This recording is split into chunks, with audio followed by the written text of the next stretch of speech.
very interesting, and we can continue discussion on this later on. But now I'll give the floor to David Little. Yeah, Leslie wants the answers to the questions they have, please. So I'm going to give the floor to David Little, who is going to introduce the academics workshop. So, ladies and gentlemen, I was given no instructions for this session, and therefore I've invented some.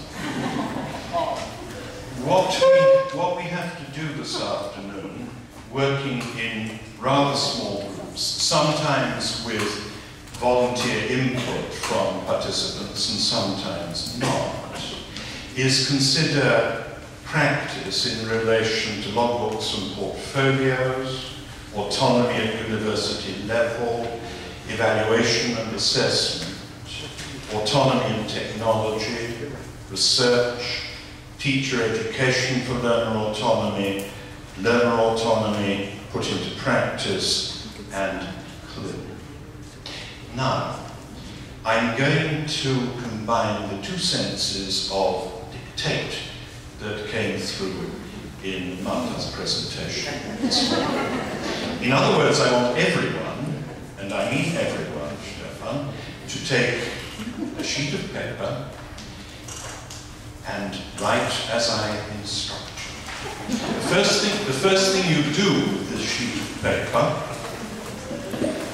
is to draw a line about a quarter of the way down, just across the paper.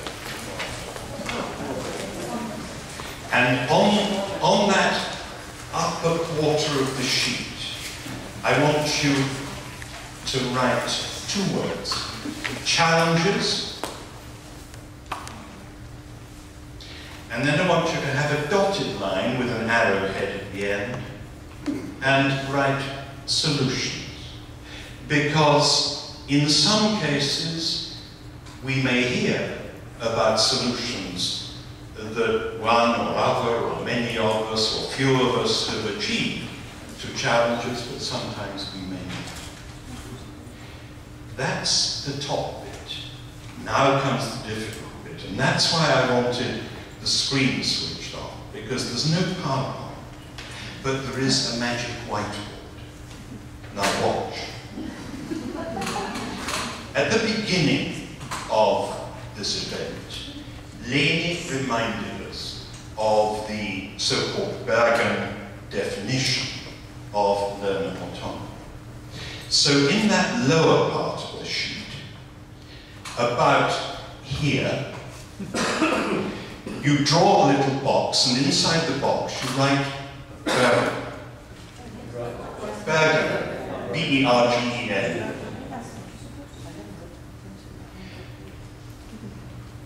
While I was digesting my breakfast this morning, I managed to access the Bergen definition online.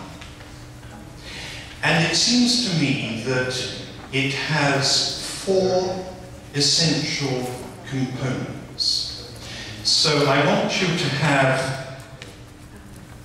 four legs going out from that box, but don't go right to the edge of the page. You need to spare a little bit of space at the extreme left-hand side.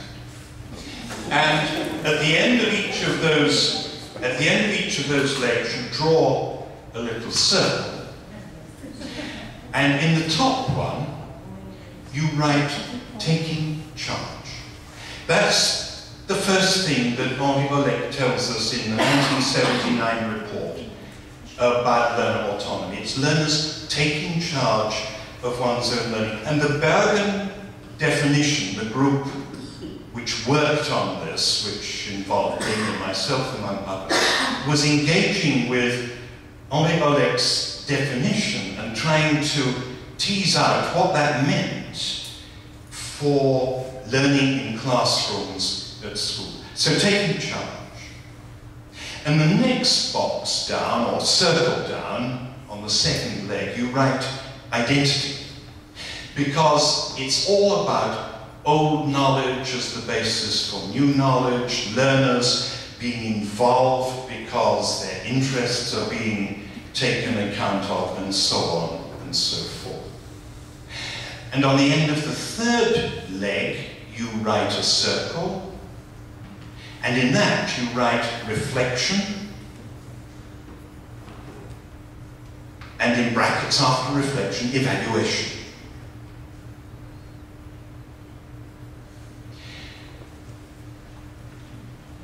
And in the circle that you're about to draw at the end of the fourth leg, you write interaction. So it's taking charge, it's identity, old knowledge, but also engaging learners as people and all of that. It's reflection, including evaluation, because you can't take charge of anything without thinking about what you're doing. And you can't really be consciously engaged as a person without also thinking about it. And it's fundamental to being in charge of your learning that you're regularly monitoring but also evaluating the process and its outcomes. And then an important element that Leni put in italics when she presented the statement yesterday, the business of interaction, of learning in classrooms as not simply an individual cognitive, but a social interactive process. That's what the Bergen definition has. And what's missing, as I said yesterday, is a focus on the communicative and metacognitive use of the target language. So you put a big, one of those curly brackets to the right of your Bergen diagram, and you write communicative and metacognitive target language use. And you write in brackets under that, emergence.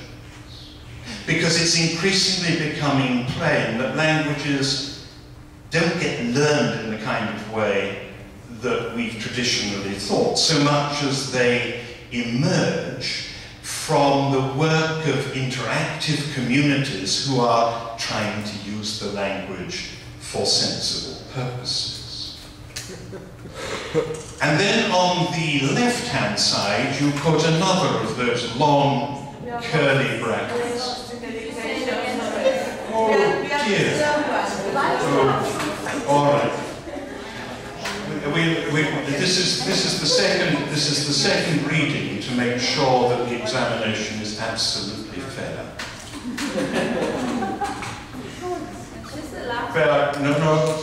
Bergen. And then four legs. The top one is identity. Sorry, taking charge. The second is identity. The third is, and the fourth is, all right. And then you've got this, and here you've got communicative and metacognitive target language use. The point being that all of those things gathered around Bergen are mediated and undertaken in the target language. And then on the left, you have another bracket like this, and what you write beside that is learning to learn and lifelong learning.